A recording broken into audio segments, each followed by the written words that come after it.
We came to Freemasonry.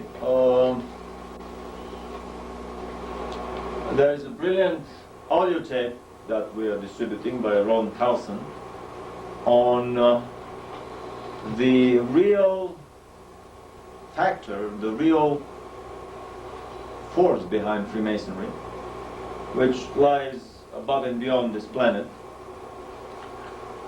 According to Ron Carlson, Freemasonry, and he did his research based on the most important books of Freemasonry, the Bible of Freemasonry, Morals and Dogma,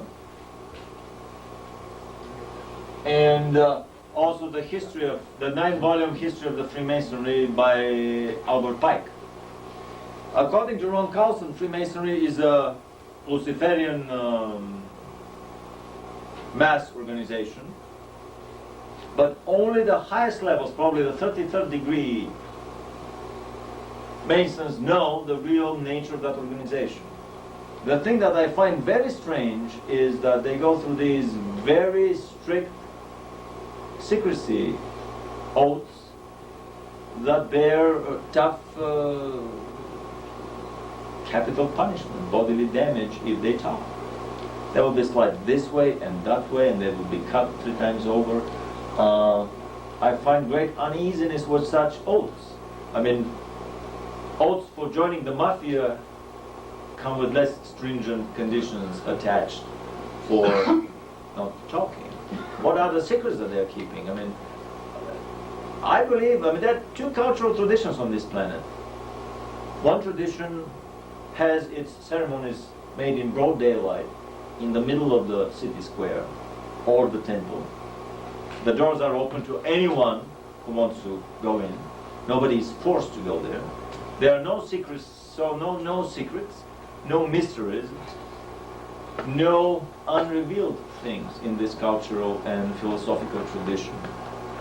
The other and opposing tradition on the planet has its ceremonies at midnight, where no light is available to see who goes there. These are secret invitation-only societies and brotherhoods and hermetic schools that have very strict security oaths for joining in, and the most severe punishment for revealing the secrets of their dealings. And I'm definitely for the first.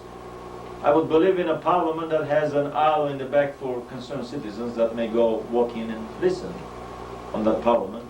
And I think an advanced, enlightened democracy is a democracy where you can walk in on the secret meetings of the Pentagon or the National Security Agency or any other private or bigger corporation, and basically have a lobby of concerned citizens that just sit there and listen, the same as they do in the British Parliament.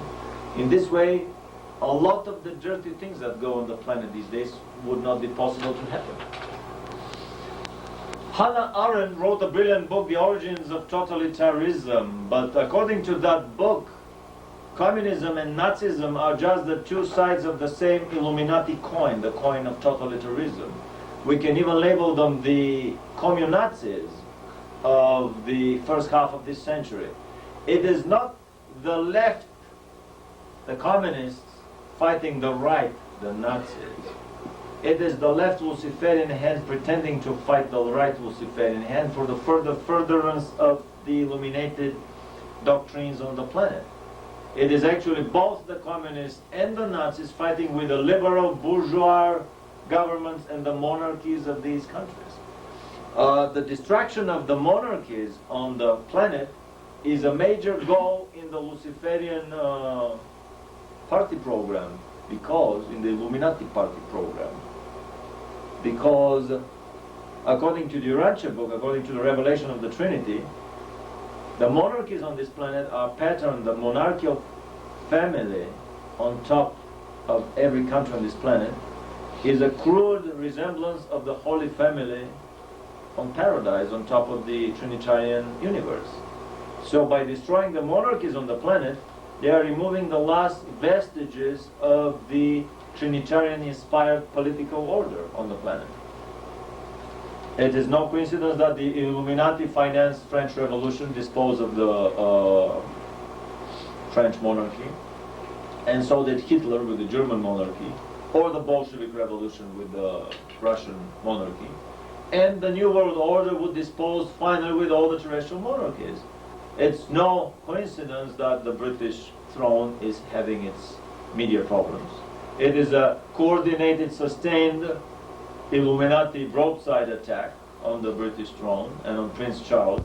Rumor is that he didn't want to join the Freemasons. His mother did, but his grandmother was a very staunchly believing what is it? What she's a Anglican, yeah.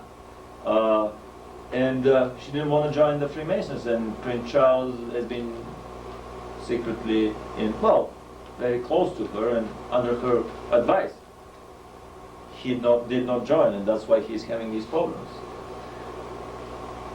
Another book written by the present-day Bulgarian president, or ascribed to him by the Secret Service, is probably written by another brilliant mind, and ascribed to him in order to make a stooge easily manipulatable to them, as happened with most of the Eastern European governments after the perestroika. Some of them were KGB spies, the others were people that were controlled by the KGB.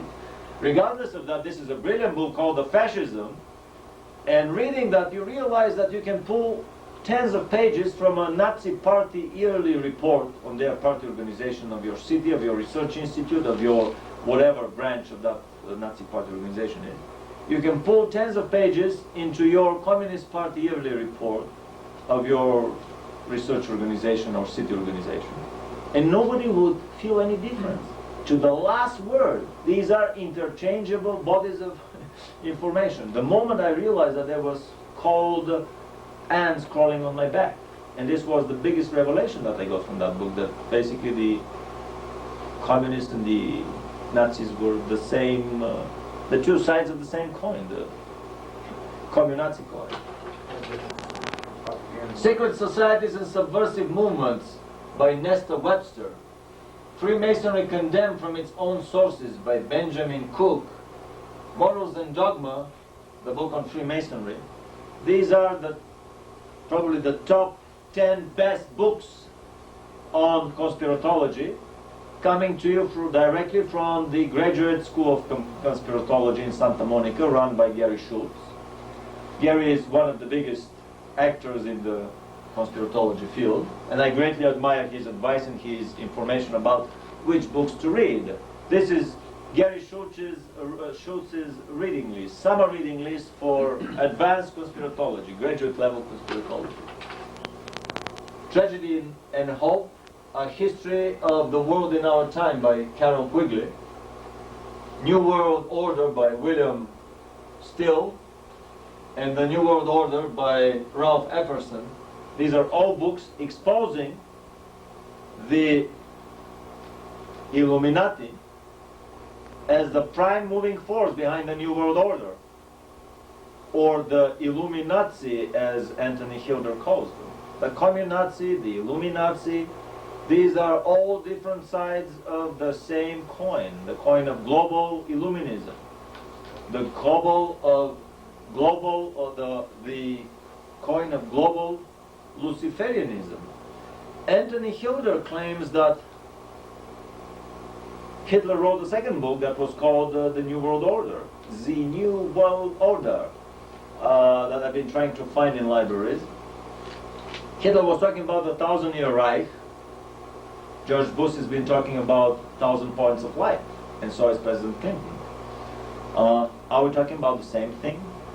About 1,000 years of Luciferian rule about to descend on the planet? There are very deep underlying connections between all these isms of the last 1 century.